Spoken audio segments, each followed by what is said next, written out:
Whoa-wee, what do we have here? Man, look at that. A hose connected up to the carburetor. It looks like a tin lid cut into it with a red valve. And, ooh, that looks like a jar of gasoline. Charles Bryce, what are you doing? So, hey, welcome to my YouTube channel. Mr. Charles Bryce here. And make sure you subscribe for more interesting content like this. Well, anyway, let me show you what I've done. So this is the one that won't start. Filled it up with the same gasoline from the same tank that was used in it, and pulled on it for 2 days. Sprayed gasoline on it. It'd start, go vroom, and then quit because I used this little squirt bottle, a little brass can for gasoline. So anyway, it'd start a second and it'd die. I thought, okay, well, there must be something wrong with the carburetor, so let's make sure it's the carburetor.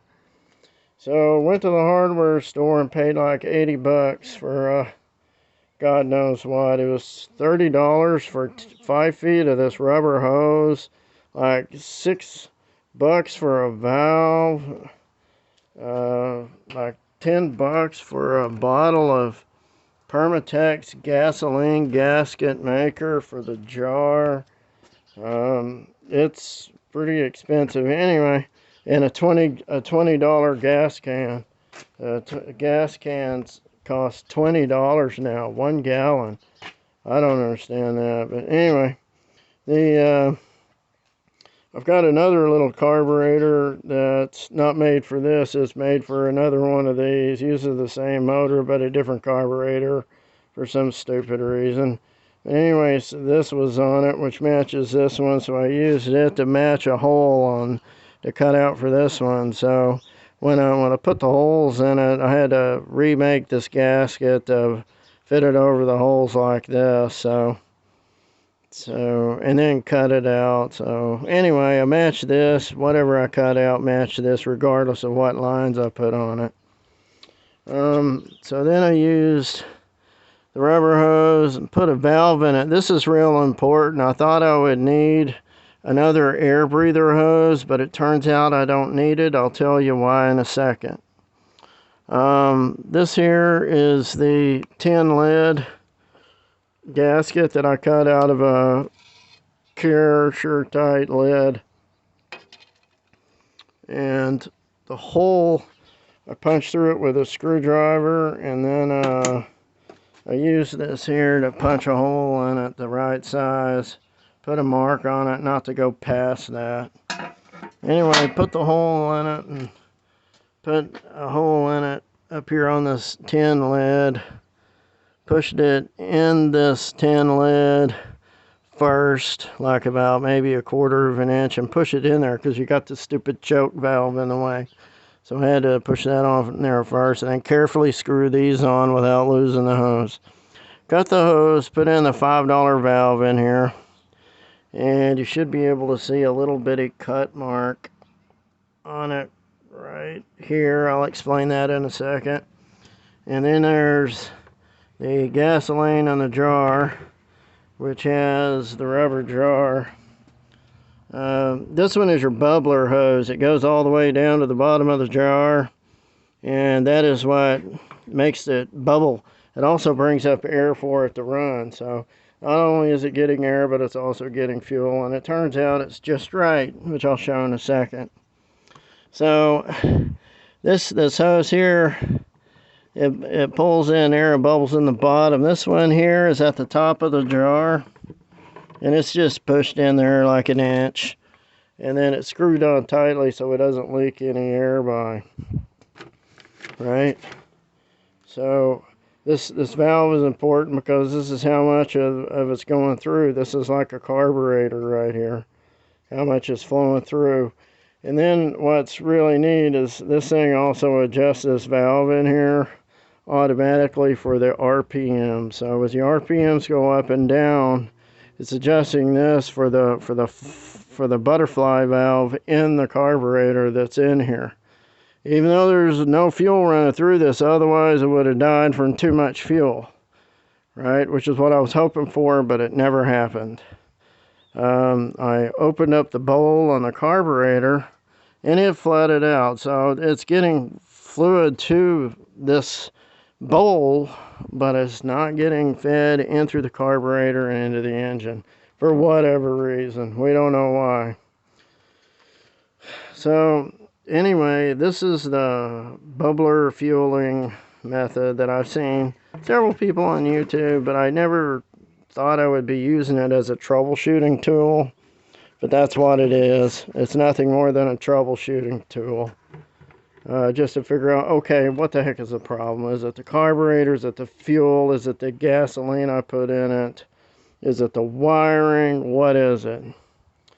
So anyway, the choke, it doesn't matter. This thing here is so rich in fuel and air that the choke doesn't even make a difference. But I'm going to open it all the way just to be on the safe side. It does have to pull this up in here, which it takes a couple pulls to do that. This thing adjusts normally, and then this here, you can adjust this fore and aft, and it still does this automatically from there's like a fan thing in here that every time it goes down in RPM too far, it'll do this, and then it'll go that way to give it more fuel, supposedly. So anyway, that's that. It could be that there's fuel getting down here into the carburetor, but it's not flowing fast enough in order to run the engine.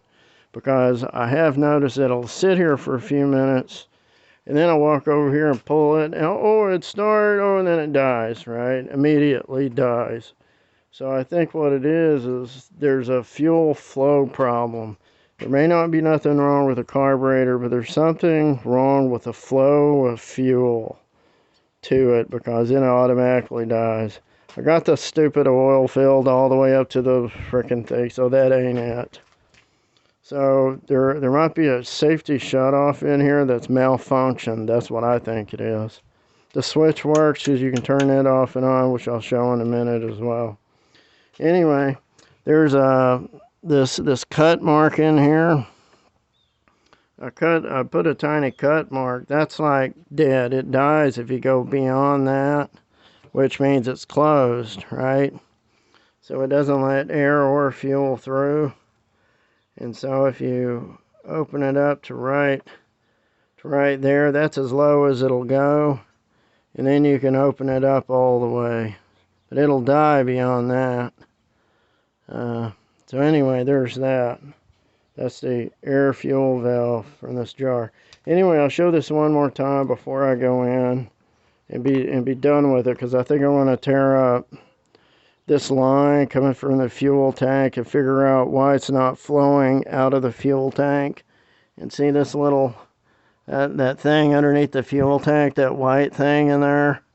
I think it has something to do with that. I think it's a built-in filter that might be clogged, and then there might be something in here covering it up, or it's flopping around in there not letting fuel flow through it. So tiny bit of fuel was getting there before, but anyway, I'll show this setup and show you it works.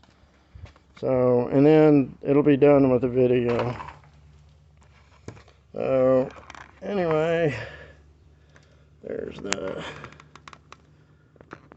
you can see all of it.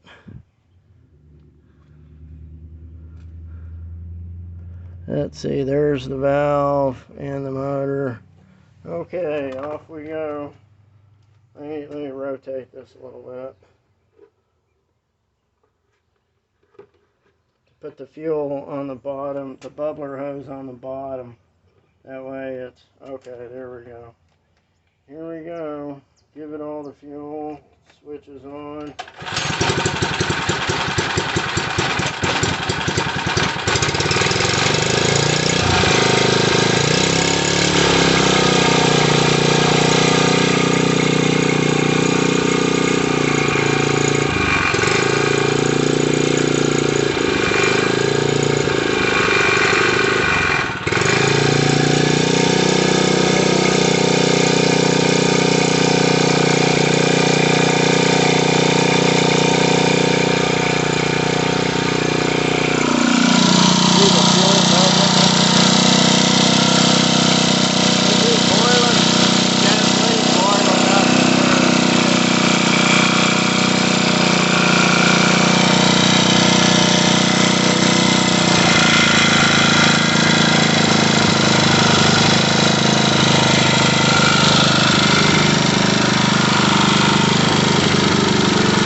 matters because it also controls how much air is going through it.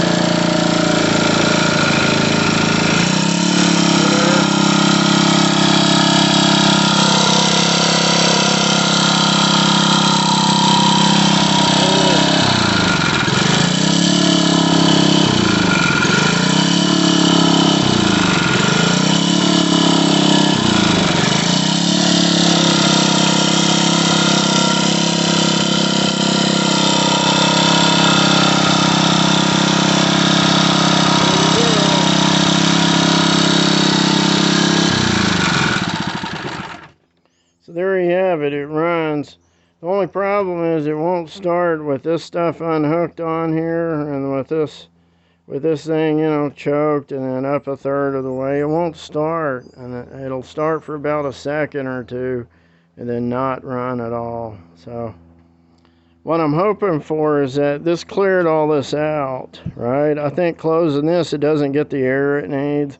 What I'm hoping for right now, like, however, it doesn't get enough air because you close this off. But if I pull this off, it should work correctly because all that running probably cleared it out, right? It should have cleared it out to where it's now getting the air it's supposed to get. And then the fuel will have cleared itself, right? That's what I'm hoping for. So anyway, I'll let y'all know later. But anyway, that's how you test a carb to see if it's running.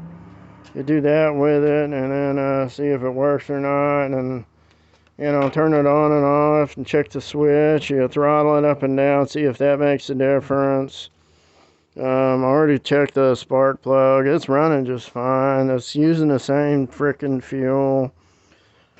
So I loosened up this jet thing here, but this was in the way, and tightened it back down. It made no difference, but it is getting a little bit of fuel, but I don't think the fuel is enough to keep it running. So anyway, I'm gonna figure out what it is and let y'all know later. Bye. Make sure you subscribe.